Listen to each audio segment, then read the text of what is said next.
Moray Rabotai, Shalom Ubracha. Shabbat, c'est Shabbat Mevarchin du mois de Elul. Quand on entend le mois de Elul, alors on a une sensation particulière. Certes, que chaque fois qu'on fait Shabbat Mevarchin, Birkat HaChodesh, on pense aux événements qui vont se passer dans le mois. Par exemple, quand on dit Rosh Chodesh Adar, on pense à Purim. Rosh Chodesh Nissan, on pense à Pesach. Rosh Chodesh Av, bon, on ne fait pas Shabbat Merchim à Av, mais en tous les cas, quand on sait que Av il arrive, on parle de la destruction du temple de Tsh'a B'Av. Elul, c'est Yom Haddin, Rosh Hashanah, les Slihot, et ainsi de suite. Bémet, cette semaine, qu'on a fait le 20 Av, donc on a fait Taharat Nedarim. Comme on a expliqué dans les derniers cours, on a dit que bon, c'est des coutumes que les gens ne connaissent pas, mais c'est bien les faire connaître. Il m'a dit, vraiment, très bien, c'est vrai, il y a des raisons, mais quand on a fait cette Taharat Nedarim, on a senti les jours, donc Yamim Noraim, qui s'approchent, le mois de Elul, et après Rosh Hashanah. Donc, à la Had Kama Vichama, quand Shabbat, on va faire Birkat HaChodesh et on va annoncer Elul HaRhamim, alors qu'on va avoir cette sensation par rapport à Yamim Noraim. Maintenant, toute la question, Rabotai, alors comment, quelle approche on doit avoir par rapport à cette période-là? En règle générale, c'est ce qu'on entend, ce qu'on voit dans la vie. On dit, dès qu'on parle de Elul, alors on sent la rigueur. Le mois il s'appelle Elul HaRhamim, mais chez tout le monde, on parle plus de la rigueur. Pourquoi la rigueur? Parce que c'est Rosh Hashanah. On va être jugé. Au point on dit Ari Sha'ag mi lo ira. On dit Ari Sha'ag, c'est quoi Ari? Le lion. Quand le lion il rugit, qui n'a pas peur?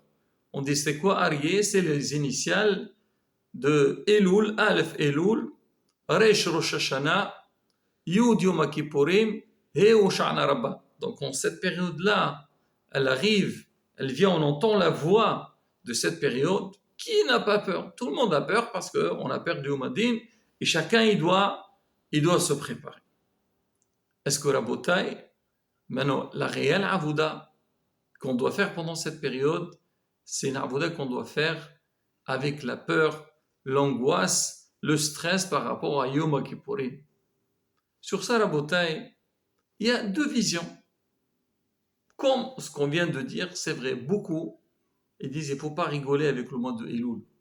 On raconte, on dit il y avait un grand Rosh Yeshiva, quand ils font Shabbat Mevarchim de mois Elul, alors quand il dit Elul HaRhamim, il donne un coup sur la teva et il s'évanouit.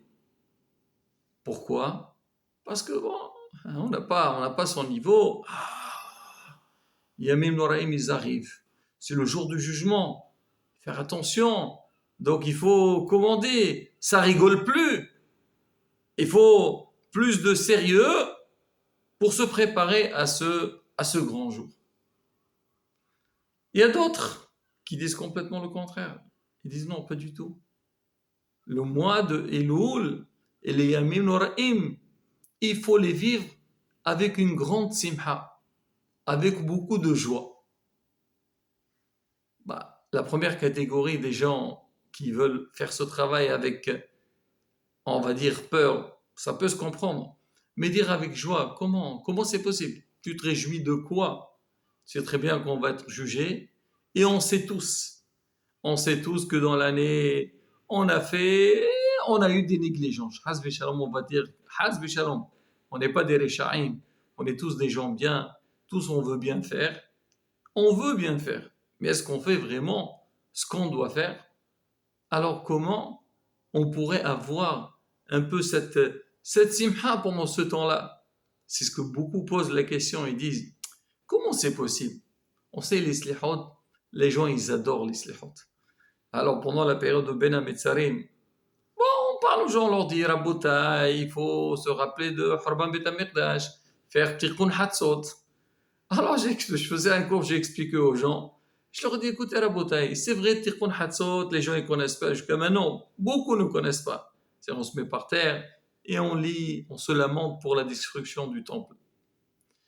Je leur dis, les slihot aussi, à l'époque, c'était pas pour tout le monde. Il y avait que, on va dire, Zerné Haïda, les vieux, ils se levaient très tôt à 2 heures du matin, ils lisaient ce qu'ils lisaient jusqu'au matin. Après le petit matin, les gens, ils arrivent à la synagogue, ils lisent les derniers morceaux des slihot et on attaque la tfila. Aujourd'hui, Baruch Hashem, les slihot, on voit tout le monde vient ou essaye de venir. Et même celui qu'on ne le voit pas venir au slihot, on dit, dis-moi, on t'a pas vu. Comme si c'est vraiment quelque chose d'obligatoire. Et c'est quelque chose qui est entré donc, dans l'ordre du jour. Et les gens, ils savent, oui, le mois des slihot, il faut se lever tôt et faire une bonne prière et tout. Alors, j'ai dit aux gens de la même manière qu'avant, les slihot, certains ne les connaissaient pas, ou on ne leur accorde pas une grande importance. Baruch Hashem, une fois qu'on a goûté à ça, on a compris le sens. Alors, on s'y met pour les faire. Pareil aussi pour Tikkun Hatzot. Ils m'ont dit, quel rapport? D'accord, les slihot, c'est vrai, c'est tôt, mais c'est beau les slihot. On chante et surtout on essaie, chacun il essaye de faire des airs, de rouler. Aujourd'hui on écoute donc des grands hazanim, on essaie de faire la même chose. Là, quelque part, il y a de la simha, alors que Tikkun Hatzot, mets-toi par terre et pleure le temple et on te dit, vichoulé, c'est pas du tout la même chose. Ils ont entièrement raison. La réflexion, je la comprends, mais le fond, il est faux. Mais Rabotai, si on réfléchit bien, est-ce que les slihot, normalement, qu'est-ce que tu dis?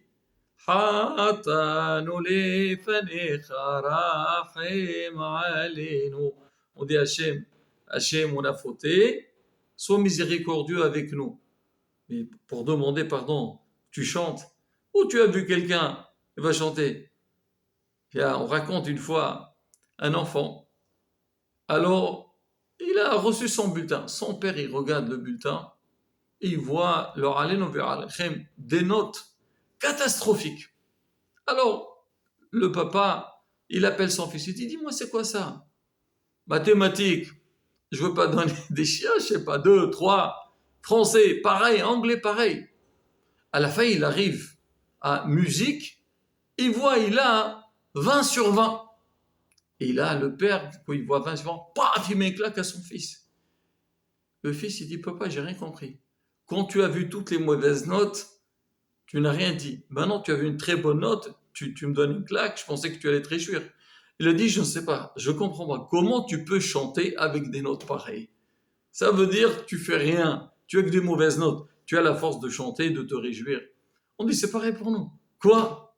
On va chanter pendant les slihot, on dit Hachem, Hachem, nous bagad, nous hatan, nous vichoul, ou bien, qu'est-ce qu'on dit là-bas? Là-bas, on dit Hachem, voilà, on lève nos yeux, pardonne-nous et ainsi de suite. Comment c'est possible? De là, on apprend quelque chose de très fort.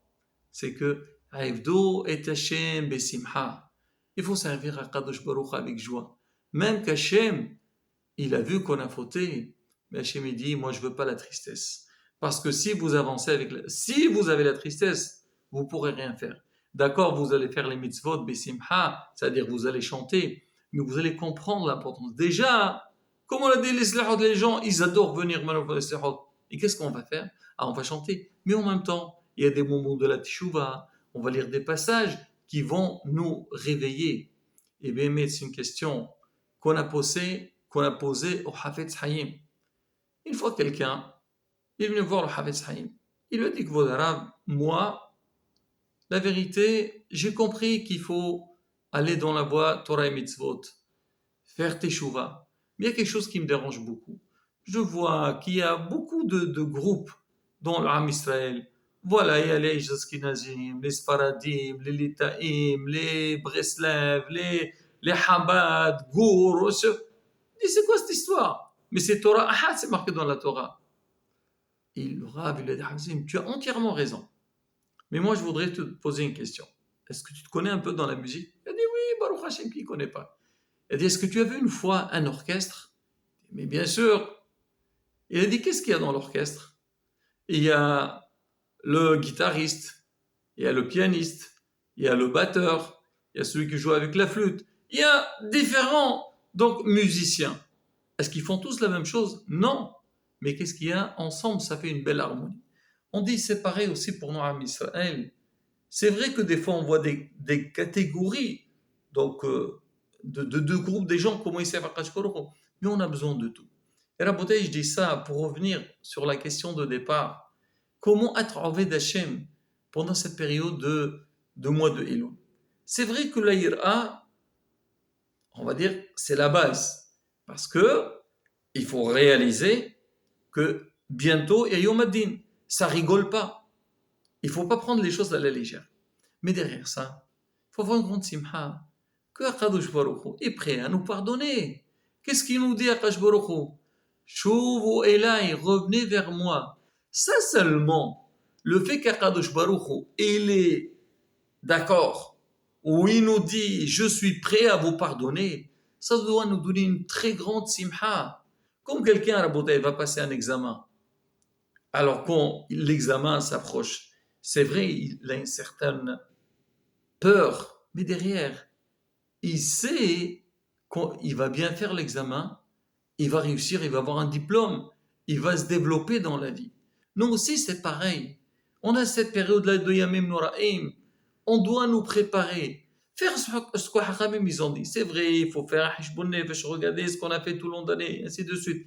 Mais ne pas entrer dans une angoisse. Au contraire, essayer d'avoir une certaine simha pour la grande chance qu'on a et pour voir travailler cette période pour être prêt le jour de Rosh Hashanah. Et bien, comme on dit, tout celui qui veut se purifier, on l'aide. Et Hachem l'attend que ça. Hachem, il nous dit, allez, allez-y, faites le petit geste et moi, je complète.